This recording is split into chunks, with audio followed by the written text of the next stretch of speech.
aí! Mais uma aula sobre o nosso espaço agrário brasileiro. Essa turma maravilhosa que a titia ama, viu na aula passada o espaço agrário brasileiro em uma videoaula. Hoje nós vamos ver um pouquinho mais sobre esse espaço agrário brasileiro. Vocês viram na aula passada que ele é fruto da história da ocupação fundiária no Brasil. Vimos lá que alguns fatores foram essenciais para a gente chegar a essa estrutura fundiária que a gente tem hoje, né, que nós vamos ver aí, e essa forma como a agricultura no Brasil é trabalhada. Bom, relembrando, nós tivemos vários produtos agrícolas que alavancaram a economia brasileira, tanto que até hoje nós somos uma economia agrário exportadora, né? Então, olha ali, a gente pode ver o cacau, que foi um dos primeiros, um dos pioneiros produtos nessa organização do espaço agrário brasileiro, lá na região Nordeste, né? Que foi aonde a nossa agricultura começou. Depois, descendo para a região Sudeste, a gente teve o café, que até a década de 30 foi nosso principal produto, o principal produto da riqueza brasileira. Em seguida, a gente vem com a chamada Revolução Verde, em que houve a mecanização da agricultura, ou também chamada de modernização da agricultura, né? E lembrando que hoje, né, nós temos aí 19,6% de toda a área brasileira voltada para essa agricultura. E como vocês viram na aula passada, nosso regime no Brasil é o chamado regime de plantation, né, com grandes produções agrícolas, em grandes... Né? Então, vamos falar um pouquinho agora sobre as potencialidades e as contradições desse espaço agrário brasileiro.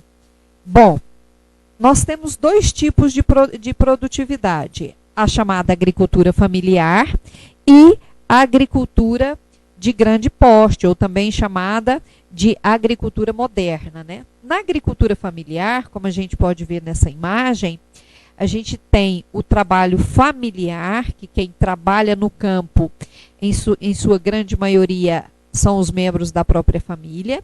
Esse tipo de agricultura é praticado em uma pequena área, né? Em áreas bem menores e com pouca tecnologia para a produtividade. Sendo pouca tecnologia, então a produtividade ela acaba sendo menor. E isso faz com que as desigualdades no campo se tornem cada vez maiores também. E esse tipo de agricultura pratica o que a gente chama de policultura. Como vocês podem ver aí, não produz um só tipo de produto, mas sim vários produtos ao mesmo tempo. Por outro lado, né, a gente também tem uma outra tipo de agricultura, a chamada agricultura moderna, em que é basicamente a nossa agricultura, que é praticada em grandes áreas, né, na chamada monocultura, produzindo um só tipo de produto, com rotatividade de cultura, mas sempre um único produto, ou a soja, ou o milho, ou o sorgo, né? Conforme a gente tem aqui na nossa região. E essa agricultura é a que prepondera no nosso país, é a que a gente encontra em maior quantidade. Essa exige pouca mão de obra, o trabalho lá é um trabalho assalariado, né? O trabalhador trabalha para ganhar um salário por mês, e é produzido em grande escala. E toda a produção ela é voltada para o mercado externo, diferente da agricultura familiar, que é voltada para o mercado interno. Bom, então já conhecemos, né, os dois tipos de agricultura que existe no nosso país. Agora a gente precisa ver a importância dessa agropecuária no nosso país.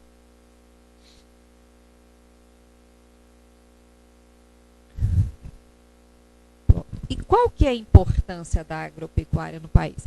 A gente vê com frequência, né, na televisão falando que agro é pop, agro é vida, agro é tudo. E de fato, nós somos considerados o celeiro do mundo, porque a gente produz e exporta para praticamente todos os países do mundo.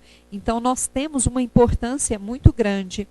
E lembrando que a agricultura, ela acaba sendo a responsável por mais de 10% de toda a renda do nosso país. Então, vamos lembrar lá das múltiplas e históricas importâncias nessa agricultura, né?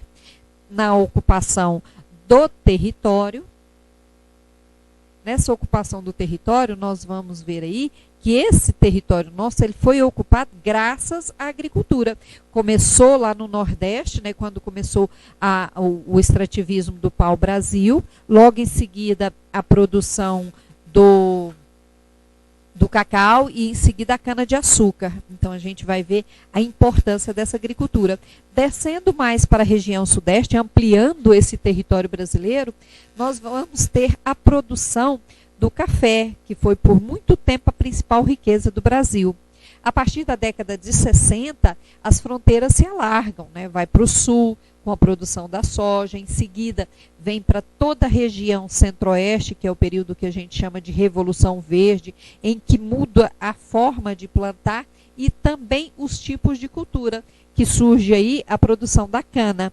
Então, todo o centro-oeste brasileiro foi ocupado nesse período pela expansão da fronteira agrícola. E aí chegamos até a região norte, que a gente sabe que hoje é a região onde essa expansão está sendo maior. E como eu disse agora mesmo para vocês, né, a agropecuária ela é importantíssima na questão da economia. Olha lá, em 2014, ela correspondia a 6% do PIB do Brasil. E nesse mesmo período a gente vai ver que ela era responsável por 14% das pessoas que estavam na economia ativa. E esse agronegócio, nós vamos ver que nesse mesmo período, 2014, ele atingiu mais de 1 trilhão de reais. Então, isso mostra a importância dessa agropecuária para o nosso país, né? Esse chamado agronegócio. A agropecuária atingiu aí mais de 378 bilhões de reais nesse mesmo período.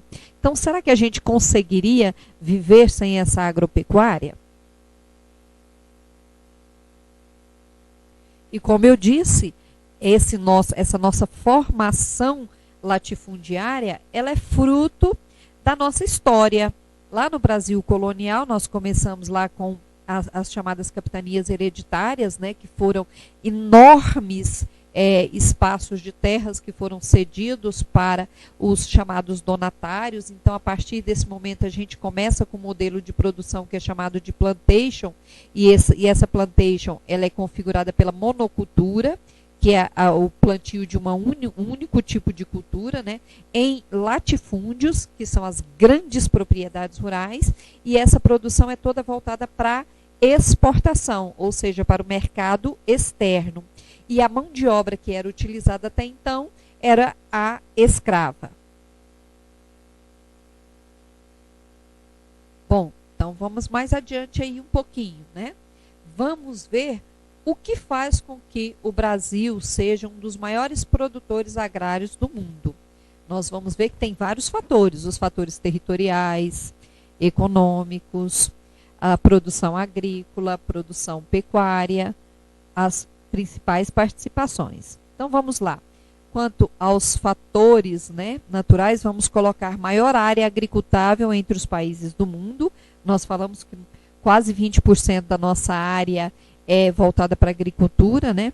Predominância de um relevo favorável à mecanização, porque a gente tem aí em sua grande maioria planaltos e planícies, né? E desses planaltos, boa parte são de chapadões. Climas quentes, onde há uma grande oferta de luminosidade em virtude do sol e dos raios solares incidir com toda força no nosso país, e uma quantidade grande de recursos hídricos, que nós falamos que o Brasil é bem abençoado na questão hídrica, né? Vocês devem lembrar disso.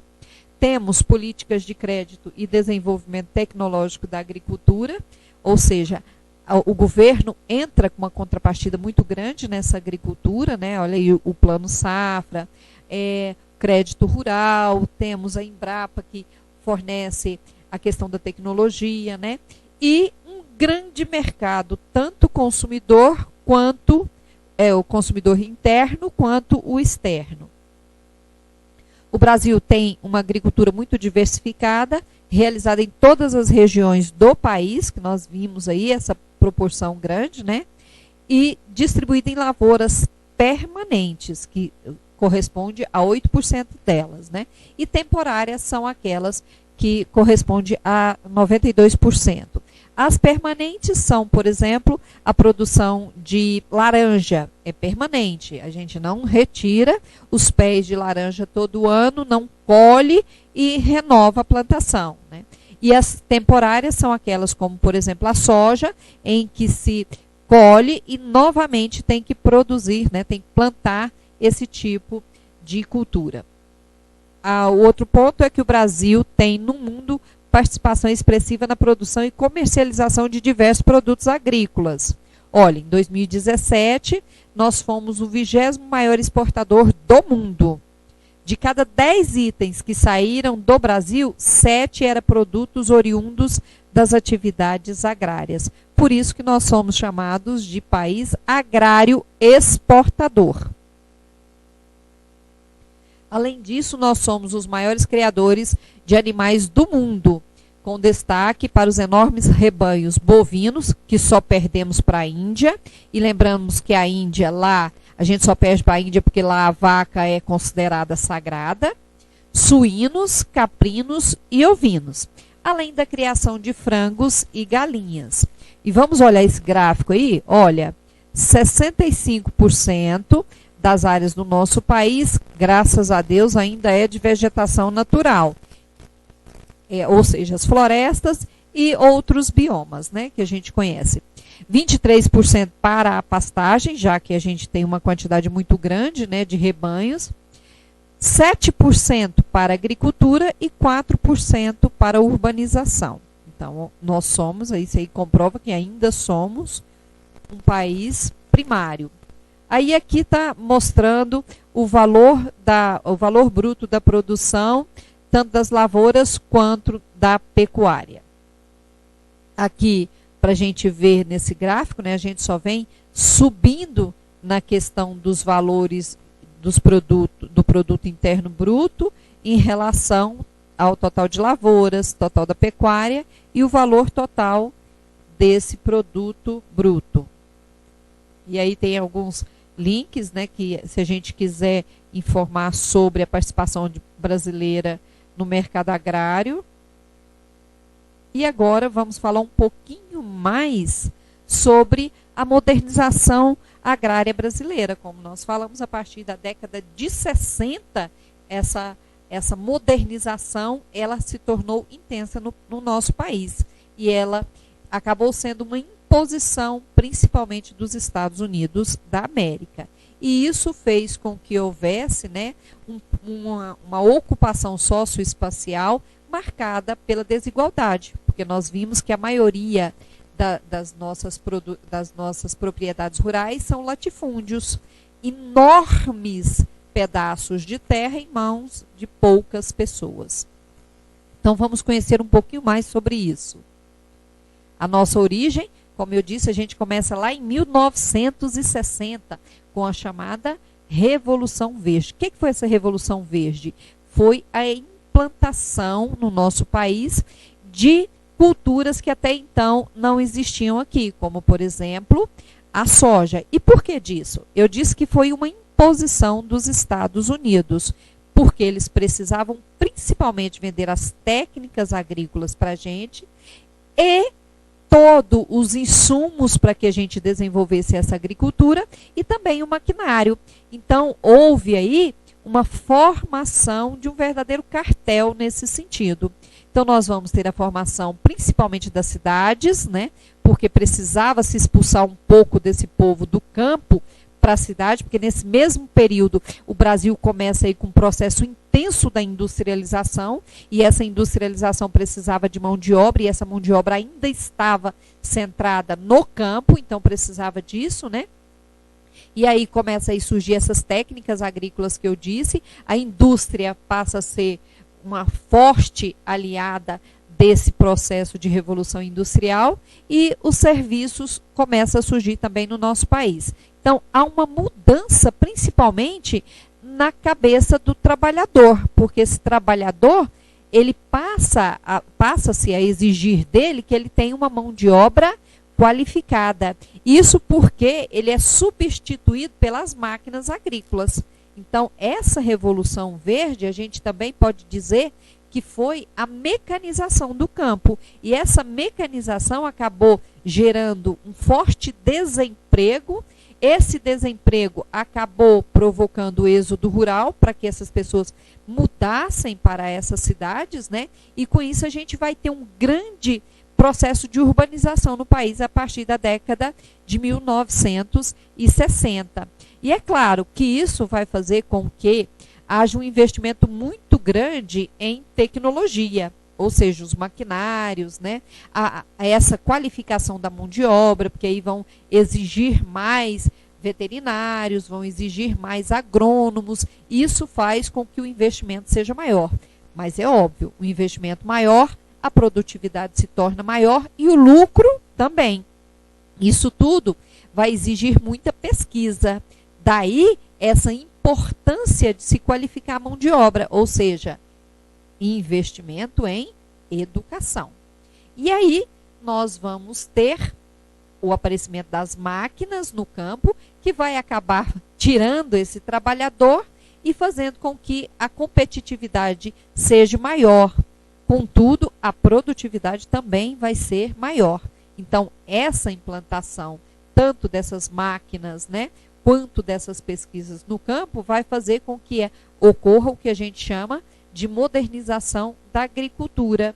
E também, hoje, a chamada industrialização no meio rural, que são as agroindústrias.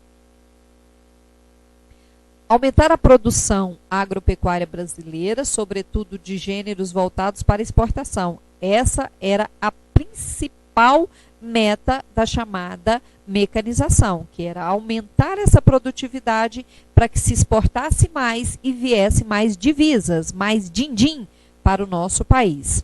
E de que forma que isso aconteceu? O Estado auxiliou produtores com linhas de crédito e desenvolvimento tecnológico, né? E essas linhas de créditos foram voltadas para aquisição de maquinários, aquisição de terras, aquisição de insumos agrícolas, né? E entre esses insumos agrícolas estão os fertilizantes, os agrotóxicos, a própria semente, né? Para gerar esses produtos. E esse desenvolvimento tecnológico acabou vindo das universidades, que se viram de referência, e das empresas de pesquisa agropecuária. Foi aí que surgiu a chamada Embrapa.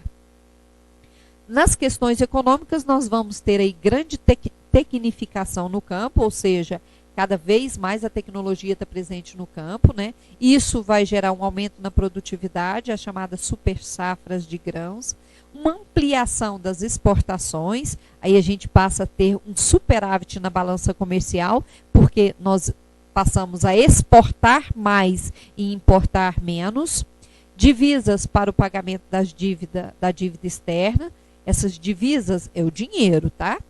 Criação das cadeias produtivas do agronegócio, uma indústria vai gerando outra, vai necessitando de outra, e isso vai acabar fazendo com que o polo industrial brasileiro se torne cada vez maior.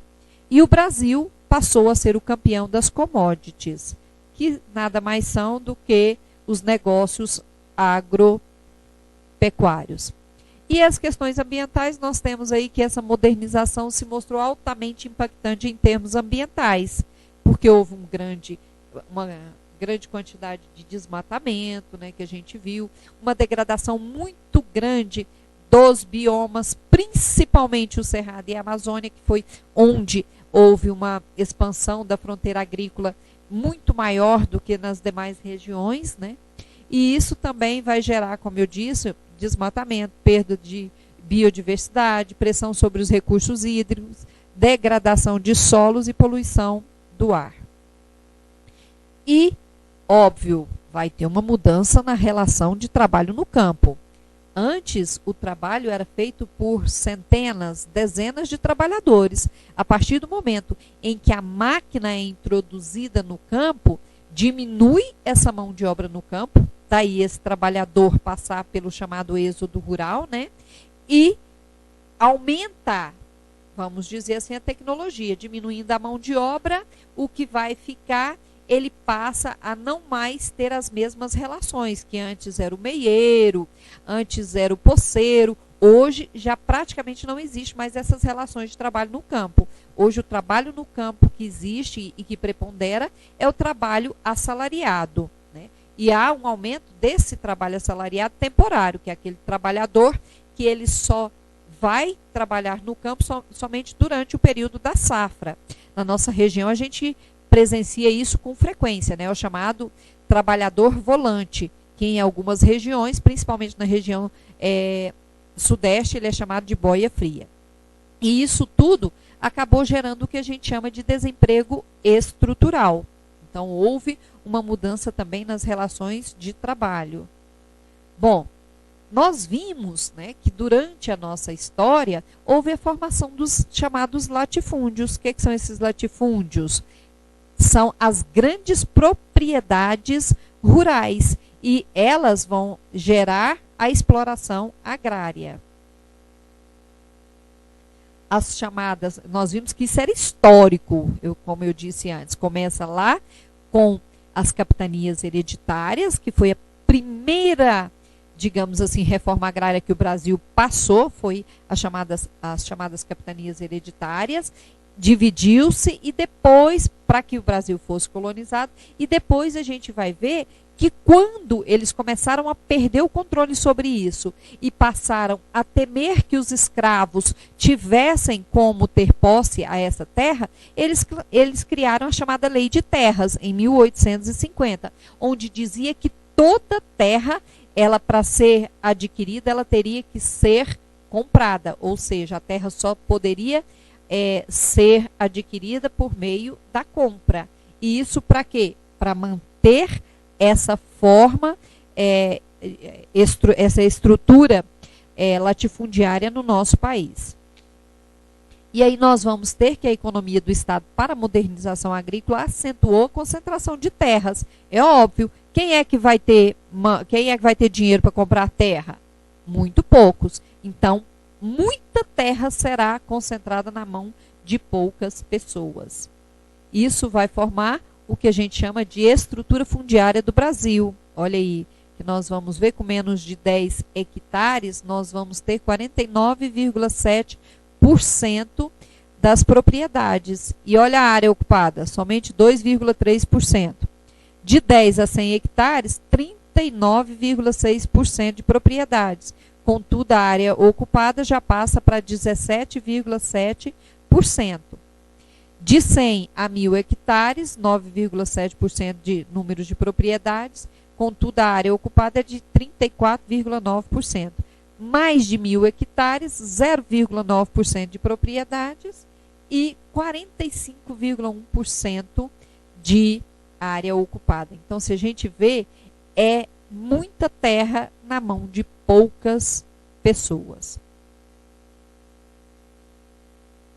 E os dados sobre a violência no campo. É lógico que se tem toda essa desigualdade social no campo, vai ter choque de interesses, né? Os trabalhadores querem trabalhar e os grandes donos das terras não querem que eles ocupem suas terras. Então, nós vamos ver aí, olha, o quanto aumentou a questão dos assassinatos, né? Nós vamos ver isso tudo em disputa por terras. O número de assassinatos em conflitos de terras, tanto pela água e trabalhistas, né? Nós vamos ver que teve um salto grande de 2006 para 2016, em 10 anos, olha o quanto que aumentou.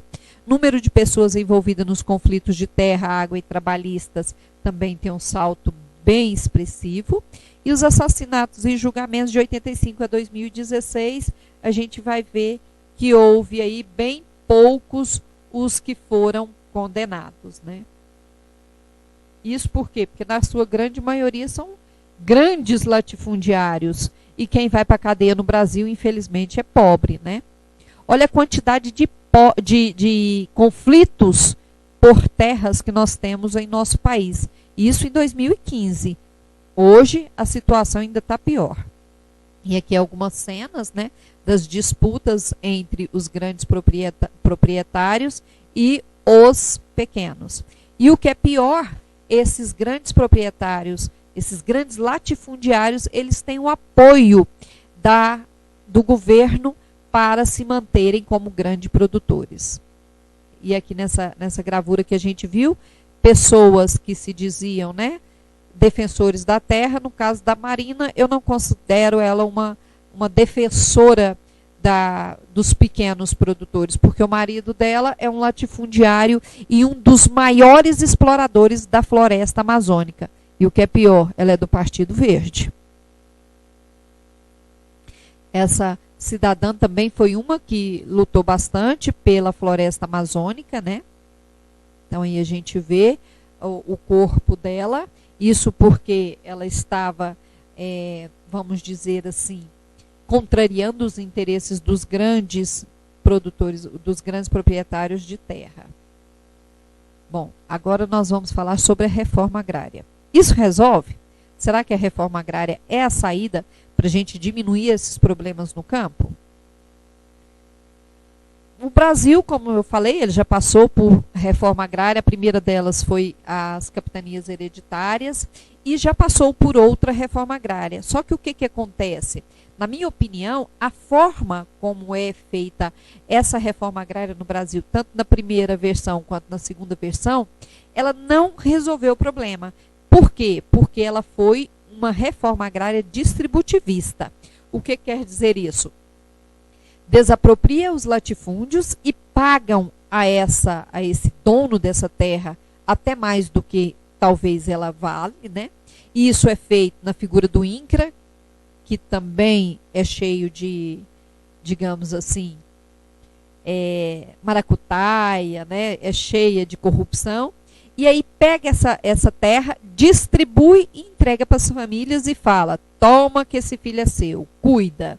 E famílias essas que em sua grande maioria não têm o que comer. Como é que vai investir nessa terra? Como é que essa reforma agrária pode dar certo? Aí alguém vai me perguntar, e por que fizeram isso, Wagneia? Exatamente para não dar certo. Porque aí eles falam, nós fizemos a reforma agrária, mas não deu certo. Essa não é a saída para o problema brasileiro, não é a saída para reduzir a questão dos conflitos, né? E aí com a Constituição de 1988, garante-se essa desapropriação e essa chamada reforma agrária. Contudo, ela foi distributivista. Essa distribuição, embora falasse que houve uma redemocratização e a função social da terra, eu não acredito que houve uma redemocratização, porque as pessoas para plantar nessa terra, para produzir nessa terra a chamada agricultura familiar, ela tem que esperar 10 anos para ela ter posse dessa terra e ter o direito de pedir, de protelar algum financiamento. Como que ela vai, por 10 anos, trabalhar, sendo que ela não pode pleitear nenhum trabalho fora da terra? Como que essa distribuição vai, de fato, ocorrer, essa redemocratização? E daí a gente dizer que houve uma função social da terra, ou seja, essa terra passou a ter, de fato, essa função social. De que maneira? Em sua grande maioria, os assentados acabaram arrendando suas terras, porque eles não tinham outra opção. E arrendavam essa terra para quem? Para os grandes produtores. Então, trocou 6 por meia dúzia. São vários os movimentos sociais que lutam por reforma agrária no Brasil. A maioria surgida no processo de redemocratização do Brasil nos anos de 1980, que foi quando a gente sai da ditadura e, teoricamente, volta para a democracia. E os grupos políticos organizados que defendem os interesses dos grandes proprietários no Congresso Nacional. Será que existia alguém? Quem será? Quem banca essa bancada? Quem? Quem que é a bancada ruralista? 85% eram o quê? Produtores, mega produtores rurais. Eles iriam defender a reforma agrária? Ó, um exemplo atual. Diga não à PL do veneno. Quem que vai dizer se os grandes produtores precisam disso, né? Então, fica aí essa indagação. A reforma agrária é a solução para o nosso problema? Até mais.